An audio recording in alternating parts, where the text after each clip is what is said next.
episode of Some Dumb Farmer. No, I'm just kidding, Been tossing around ideas for the name of the channel, and that's the best that I've come up with. You can't tell, it's not going too good.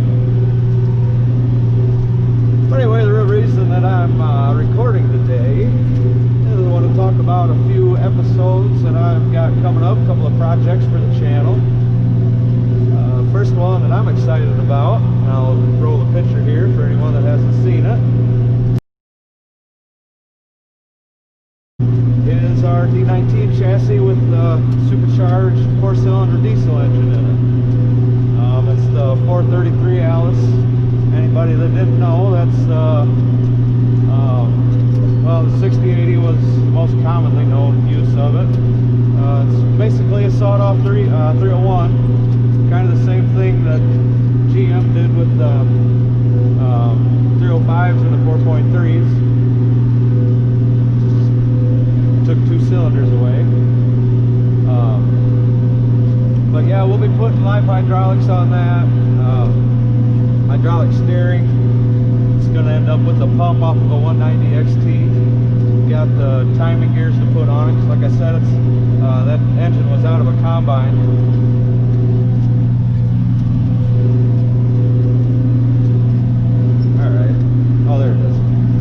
Like I said, that engine was out of a combine. I thought I was going to hit that sign. I couldn't find it with the sunlight. So the timing gears are to accept the pump, hydraulic pump. So we got to put the hard timing gears on it, and the timing cover, obviously, that has the hole for the pump, off of the 190, well, off of the 301 engine. So that's going to be one project, and I'll probably be doing some time lapse on it, some real life video, and got to go into detail on a couple of little things, how it was built and everything like that. As you can see, we're out discing today, and I do not have a leak. Look at that, dry floor, man, that's awesome. That is exciting for me. The steering actuator was not too bad to fix, but a pain in the rear end to get out of there. You're supposed to take these sides off, and that is just a miserable job to do. But it wasn't really going to help me much in the process of getting it out anyway, so whatever. We left it in, I just pulled it out from the bottom, rebuilt it. No more oil leak. I like that. Sure makes me happy. Got my Alice Chalmers 2500 disc. We believe it's a 2500. Don't quote me on that. It's a 10-foot disc. Well, it's 11-foot.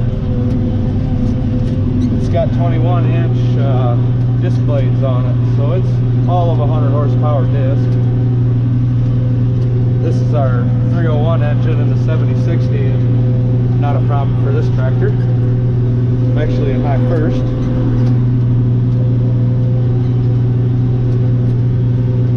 What else have we got coming up?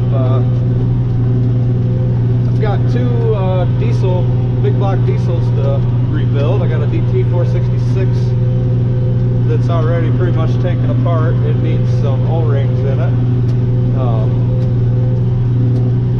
Not exactly sure what happened with what is going on with it, but it seems like somebody had recently rebuilt it, and whatever reason had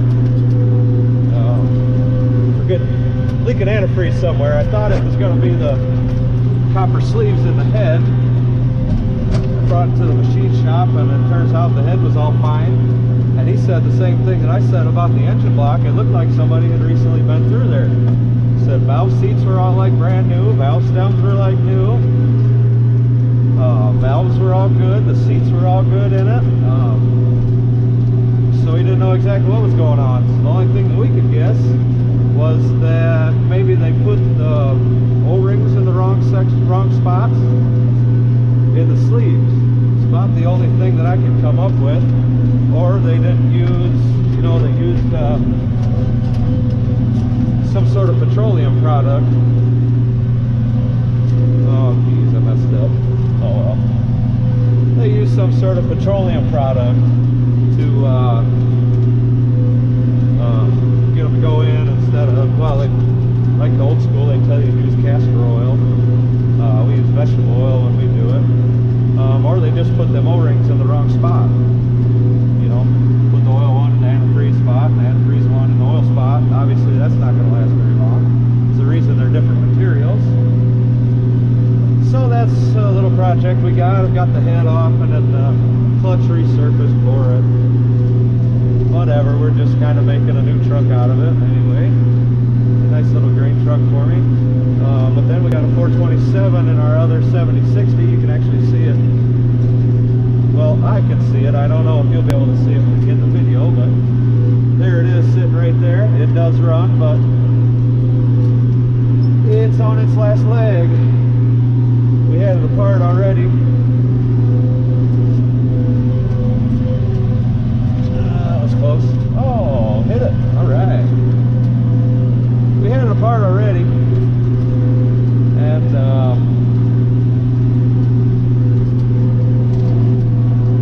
whatever, long story short, we put it back together in case we needed something. Needed it. We did need it a little bit because of some other issues that I had with other tractors. So it worked out pretty good. But anyway, we'll be overhauling that one. It's going to be getting the whole kit and caboodle. Main bearings, the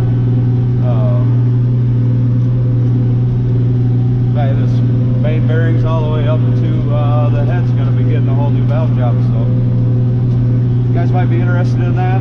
That'll be a multi-part thing. Obviously, we once we get to working at it, we don't fool around usually, but we're going to be waiting for different parts and waiting for the head to get some work done to it, new valve seats set in it. I'll probably have them put the guides in while they're at it, save me the problem. Yeah, other than that, I just got a bunch of little things going on that I don't know how much coverage you'll get on my channel.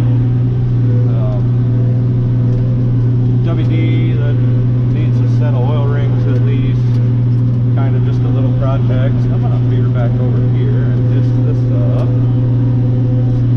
Then we're going to come back over here, back where I was supposed to be. Alright. And then we're not going to hit this post. Good job, good job. So, another thing, as you guys can see, I'm going across the rows here. For the guys that don't know,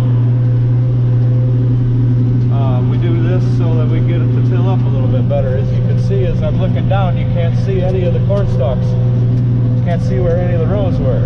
If I was going along with the rows, you'd be able to see a lot of them corn stalks standing up down through there. This way, especially with the cultivation, you can see the ridges from cultivating. We just level the field out better. And we get a little bit better tillage, and we get some of them corn stalks, more of them corn stalks laid down into the dirt to start decomposing. So that's why I'm putting myself through this bumpy ride. I know that you guys can see how bumpy it is, but it's what you got to do. But anyway, that's about it for what I had to talk about. I rabbled on for just about enough. Most of you guys have probably tuned out from now. Any of you guys that have stuck around must really like my channel, or just like laughing at me running over shit in the field, I guess. I don't know. Just don't know what I'm doing, I guess. There we go. But anyway, have a happy holidays, guys. And I'll get some more videos in before the holidays, I hope, but I still like to, from my family to yours, have a wonderful holiday season. So if you're interested in anything, give it a like and a subscribe, and hopefully we'll see you on the next one.